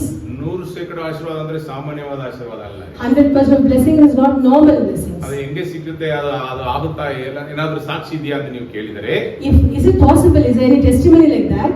ಸತ್ಯವೇದದಲ್ಲಿ ಒಂದು ವಾಕ್ಯ ಇದೆ. In scriptures we can see a word. ಈಸಾಕು ಬರಕಾಲದಲ್ಲಿ ಬೇರೆ ದೇಶದಲ್ಲಿ ಬೀಜ ಬಿತ್ತನು, 100ರಷ್ಟು ಕೊಯ್ದನು. Hallelujah. Isaac in the time of famine, he had done harvest and got 100% of harvest. ಈ ರೀತಿಯಲ್ಲಿ ದೇವರು ಕೊಡೋಕೆ ಶಕ್ತರಾಗಿದ್ದಾರೆ. Like this God is able to do. ಒಳ್ಳೆಯ ಭೂಮಿಯಲ್ಲಿ ನೆಲದಲ್ಲಿ ಹಾಕಲ್ಪಟ್ಟ ಬೀಜ ಕೂಡ The seed that is put in the good land 30-60-100% ಬೆಳೆಯನ್ನು ಕೊಡೋದನ್ನು ನಾವು ನೋಡ್ತೇವೆ. 30s, 60s and 100 folds of blessings it will give, we can see in the scriptures. ದೇವರು ನಮ್ಮೊಂದಿಗೆ ಇದ್ದರೆ, if God is with us, ಖಂಡಿತವಾಗಿ ನಾವು ಪರಿಪೂರ್ಣವಾದ ಆಶೀರ್ವಾದವನ್ನು we ಹೊಂದಿದ್ದೇವೆ. will definitely get complete blessings. ಈ ರೀತಿಯಲ್ಲಿ ನೀವು ಇರುವುದಕ್ಕೆ ನೀವು ಒಪ್ಪಿಸಿಕೊಡಿರಿ.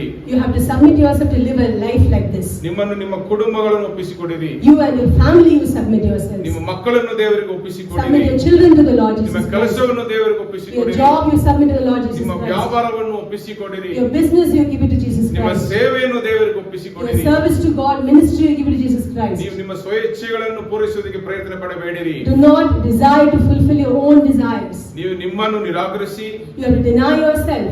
ನೀವು ದೇವರು ನಮಗಾಗಿ ಇಟ್ಟಿರುವ ಜೀವನವನ್ನು ನಾವು ತಿಳ್ಕೊಂಡು ಅದನ್ನು ಹಿಂಬಾಲಿಸ್ತಾ ಬಂದರೆ, What the life God has kept for us you have to understand and follow. ಅಂದ್ರೆ ದೇವರ ಚಿತ್ತವನ್ನು ಮಾಡುವುದಾದರೆ, To do His will. ನಮ್ಮ ಮಕ್ಕಳಿಗೂ ನಮ್ಮ ಕುಟುಂಬದಲ್ಲಿ ಇರುವವರಿಗೂ ನಮ್ಮ ಬಿಸ್ನೆಸ್ ಅಲ್ಲಿ ಎಲ್ಲಾ ತಲೆ ಸೇವೆಯಲ್ಲಿ ನಾವು ದೇವರ ಚಿತ್ತವನ್ನು For ಮಾಡುವರಾಗಿರಬೇಕು. our family, for our business, for our job and everything, we should be the people those who do the will of the Lord. ನಮ್ಮ ಸೇವೆಯಲ್ಲಿ ನಾವು ದೇವರ ಚಿತ್ತವನ್ನು Even ಮಾಡುವರಾಗಿರಬೇಕು. in ministry we'll be the one who lives for the will of the Lord. ಈ ರೀತಿಯಲ್ಲಿ ನಾವು ಬದುಕಿದರೆ If you live a life like this, ಜವಾಬ್ದಾರಿಯನ್ನು ದೇವರು ತಗೊಳ್ತಾರೆ. God will take the prime responsibility of your life. ಅವರೇ ನಮ್ಮ ಜೀವನದ ಒಡೆಯನಾಗಿದ್ದು He will be the shepherd of your life. ಪರಿಪೂರ್ಣ ಆಶೀರ್ವಾದಗಳನ್ನು He ತುಂಬಿಸಿ will give you the complete blessings. ನಮ್ಮ ಅಗತ್ಯತೆಗಳೆಲ್ಲವನ್ನು ಪೂರೈಸುವರು.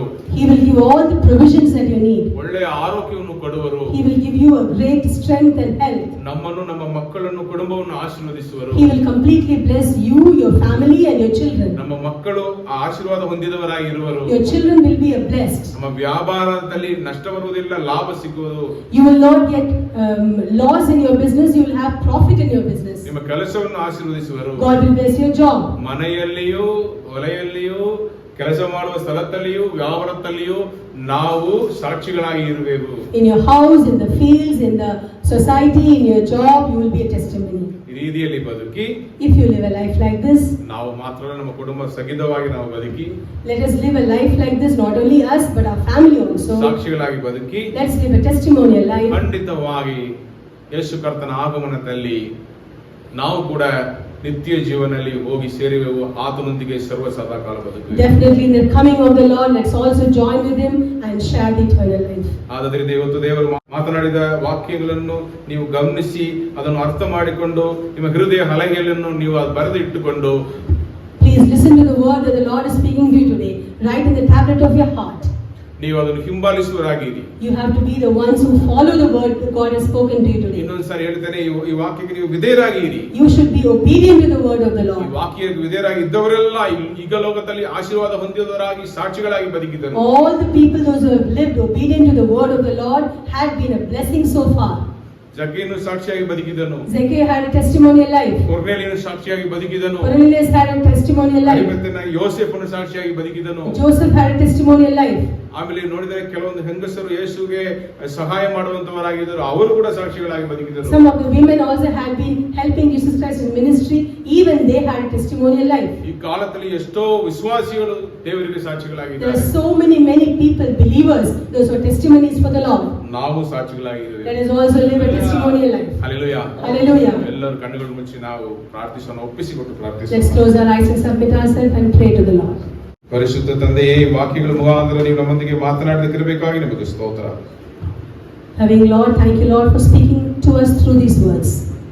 ಪ್ರೀತಿಯುಳ್ಳ ತಂದೆಯೇ, ನಾವು ನಮ್ಮನ್ನು ಸಂಪೂರ್ಣವಾಗಿ ಈ ವಾಕ್ಯವನ್ನು ಅನುಸರಿಸಿ ಒಪ್ಪಿಸಿಕೊಡುತ್ತೇವೆ. Lord Jesus, loving Lord, we completely surrender ourselves to the word of the Lord delivered today. ನಮ್ಮನ್ನು ಈ ಲೋಕದ ಇಚ್ಛೆಗಳು, ಈ ಲೋಕದ ಕಾರ್ಯಗಳು, ಲೌಕಿಕ ಕಾರ್ಯಗಳು ನಮ್ಮನ್ನು ಆಳ್ವಿಕೆ ಮಾಡಬಾರದು ತಂದೆ. Father, the blessing, the pleasures of this world, the desires of this world, the lust of the world should not rule over us, Lord. ನಾವು ಬದುಕುಬಾಳಿನ ಡಂಬ ಉಳ್ಳವರಾಗಿ ನಾವು ಬದುಕೋದಕ್ಕೆ ನಾವು ರೆಡಿ ಇಲ್ಲ ಅಪ್ಪ.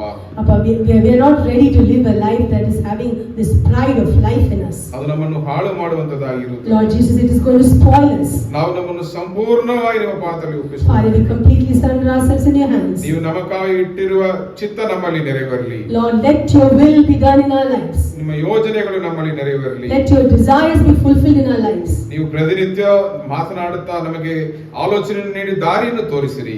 Every day, Lord, lead us and guide us and show us the way that we have to walk, Father. ನಿಮ್ಮ ಕಟ್ಟಳೆಗಳನ್ನು ನಾವು ಹಿಂಬಾಲಿಸಿ ಬದುಕುವೆವೆಂದು ನಾವು ಒಪ್ಪಿಸಿಕೊಡುತ್ತೇವೆ. Lord, we submit ourselves and completely today saying that we will obey all the commandments that you have given us. ನಮ್ಮನ್ನು, ನಮ್ಮ ಕುಟುಂಬವನ್ನು, ನಮ್ಮ ವ್ಯಾಪಾರವನ್ನು, ನಮ್ಮ ಕೆಲಸವನ್ನು ಎಲ್ಲವನ್ನು ನಾವು ಸಂಪೂರ್ಣವಾಗಿ Lord, ಒಪ್ಪಿಸಿಕೊಡುತ್ತೇವೆ. today as a believer, as a child of God, as a servant of God, I submit the ministry, the family, business, teaching and job and all that we have in your hands, Father. ದೇವರೇ, ಹೊಸ ತಿಂಗಳಲ್ಲಿ ಯಾರೆಲ್ಲ ತನ್ನನ್ನು ಸಂಪೂರ್ಣವಾಗಿ ಒಪ್ಪಿಸಿಕೊಟ್ಟಿದ್ದಾರೆ, Who has completely submitted themselves in this new month. ಅವರ ಜೀವನದಲ್ಲಿ ಇದು ತನಕ ಅವರು ಹಾದುವಂತ ಕಷ್ಟಗಳು ಎಲ್ಲ ಅಗಲಿ ಹೋಗಲಿ. Let all the obstacles that they saw so far be removed from their life, Father. ಎಲ್ಲ ಕೊರತೆಗಳು ನೀಗಿ ಹೋಗಲಿ. Let all the shortcomings be removed from their life, ಎಲ್ಲ Father. ತಡೆಗಳು ಮುರಿದಾಗಲಿ. Let all the obstacles be removed from their life. ದೇವರೇ, ನೀವು ಅವರನ್ನು ಆಶೀರ್ವದಿಸಬೇಕಪ್ಪ. Lord, bless them, Father. ಅವರನ್ನು hallelujah ಸಾಕ್ಷಿಗಳಾಗಿ ಕುಟುಂಬದಲ್ಲಿ, ಸಮಾಜದಲ್ಲಿ ಅವರನ್ನು ನಿಲ್ಲಿಸಬೇಕು ಎಂದು ನಾನು Lord, ಪ್ರಾರ್ಥಿಸುತ್ತೇನೆ. make them stand as a testimony wherever they are, Father. ಈ ಹೊಸ ತಿಂಗಳು ಅವರಿಗೆ ಆಶೀರ್ವಾದಕರವಾಗಿ ಇರಲಿ. Let this new month be a great blessing to your children, Lord ಅವರ Jesus. ಮಕ್ಕಳು ಆಶೀರ್ವಾದ ಹೊಂದಿದವರಾಗಿ Let ಇರಲಿ. their children be blessed, Father. ಇವತ್ತು ಕೂಡ ಪರೀಕ್ಷೆ ಬರೆದು ರಿಸಲ್ಟ್ಗಾಗಿ ಕಾಯ್ತಾ ಇರುವ ಮಕ್ಕಳನ್ನು ಪ್ರೀತಿಯುಲ್ಲಾಸದಲ್ಲಿ ಒಪ್ಪಿಸಿಕೊಡ್ತೇನೆ. I submit especially the people those who written their exams and expecting their results, Lord Jesus. ಅಪ್ಪ, ನೀವು ಅವರನ್ನು ಆಶೀರ್ವದಿಸಿ ಹೆಚ್ಚಾಗಿ ಅಪ್ಪ ಅವರ ಕುಟುಂಬದ ಮಧ್ಯದಲ್ಲಿ, ಸಮಾಜದಲ್ಲಿ ನಿಲ್ಲಿಸಬೇಕು ಎಂದು ನಾನು ಪ್ರಾರ್ಥಿಸ್ತೇನೆ. Lord, we request and ask and pray and plead that you make them stand as a testimony among their family by giving great results, Father. ಅಪ್ಪ, ಅಪ್ಪ ಇಲ್ಲಿ ಸೇವೆಗೆ ಬಂದು ತನ್ನನ್ನು ಒಪ್ಪಿಸಿಕೊಟ್ಟಿರುವ ಈ ಇಬ್ಬರು ಮಕ್ಕಳನ್ನು ಕೂಡ ನಿಮ್ಮ ಪ್ರೀತಿ ಉಲ್ಲಾಸದಲ್ಲಿ ಒಪ್ಪಿಸಿಕೊಟ್ಟು ಪ್ರಾರ್ಥನೆ. Lord, I submit the servants of the Lord who have come today to submit themselves in God's presence. ಅವರು ಎಷ್ಟೋ ಕಷ್ಟಗಳನ್ನು ಹಾದು ಬಂದಿದ್ದಾರೆ. They have come across a lot of difficulties, Father. ನೀವು ಮಾತು ಕೊಟ್ಟದ ರೀತಿಯಲ್ಲಿ Because you have spoken to them, Father. ನೀವು ಅವರ ಕೈಗಿಡಿದ ಸೇವೆಯನ್ನು ನೀವು ನಡೆಸಬೇಕು ಎಂದು ಪ್ರಾರ್ಥಿಸುತ್ತೇನೆ. Lord, I submit them so that you lead them, guide them, hold their hand and do ministry through them, Father. ಅವರ ಮುಖಾಂತರ ದೊಡ್ಡ ಮಹತ್ ಕಾರ್ಯಗಳು ಅದ್ಭುತಗಳನ್ನು ನೀವು ಮಾಡಿರಿ ಅಪ್ಪ. Lord, do great miracles through your children, Father. ಅನೇಕರಿಗೆ ಅವರನ್ನು ಆಶೀರ್ವಾದಕ್ಕೆ ಕಾರಣವಾಗಿ Let them be a blessing to many, many, many, Father. ಹೆಚ್ಚು ಜನರ ಅವರ ಮುಖಾಂತರ ರಕ್ಷಣೆ ಹೊಂದಲಿ. Let many people be saved for the kingdom of God through them, Lord Jesus. ಪರಲೋಕವನ್ನು ತುಂಬಿಸಲಿ. Let the kingdom of God be filled with their service, Lord Jesus. ಈ ಸಭೆಗೆ ಬಂದಿರೋ ಪ್ರತಿಯೊಬ್ಬರನ್ನು ಪ್ರೀತಿ ಉಲ್ಲಾಸದಲ್ಲಿ ಒಪ್ಪಿಸಿಕೊಡಿ. I submit each and every believer who have come to this church today, Father. ಕುಟುಂಬವನ್ನು ಒಪ್ಪಿಸಿಕೊಡುತ್ತೇನೆ. Their families I submit to you, Father. ಈ ವಾಕ್ಯ ಅವರಲ್ಲಿ ದೊಡ್ಡ ಮಹತ್ ಕಾರ್ಯಗಳನ್ನು ಮಾಡಲಿ. Let this word of God that is delivered today do great deliverance in their life, Father. ತಿಂಗಳ ಅವರಿಗೆ ವಿಶೇಷವಾದ ಆಶೀರ್ವಾದಗಳನ್ನು ತಂದುಕೊಡುವಂತದ್ದಾಗಿರಲಿ. Let this month bring in a special blessings in your children's life, Father. ಆಶೀರ್ವದಿಸಿರಿ, ಬಲಪಡಿಸಿರಿ, ದೊಡ್ಡ ಮಹತ್ ಕಾರ್ಯಗಳನ್ನು ಮಾಡಿರಿ. Bless them, strengthen them, and do great things through them, Father. ಯೇಸುವಿನ ನಾಮದಲ್ಲಿ ಬೇಡಿ ಹೊಂದಿಕೊಳ್ಳುತ್ತೇನೆ ಪ್ರೀತಿಯ ತಂದೆ. In the mighty name of our Lord and Savior Jesus Christ, we pray. Amen. Amen. Amen. ತಂದೆಯಾದ ದೇವರ ಪ್ರೀತಿಯು, And the love of the Father, ಕರ್ತನಾದ ಯೇಸು ಕ್ರಿಸ್ತನ ಕೃಪೆಯು, the grace of the Lord Jesus Christ, ದೇವರ ಆತ್ಮನ ಅನ್ಯೋನ್ಯತೆಯು, ಸಮಾಧಾನವು, ಸಂತೋಷವು, the peace and relationship and countenance with the Holy Spirit. ಆತನು ಬರುವ ತನಕ ನಮ್ಮೊಂದಿಗೆ ನಮ್ಮ ಕುಟುಂಬದೊಂದಿಗೆ ನೆಲೆಗೊಂಡಿರಲಿ. And it be with ourselves and our families till His coming. God bless you. Amen. ದೇವರನ್ನು ಆಶೀರ್ವದಿಸಲಿ. God bless you. God bless you.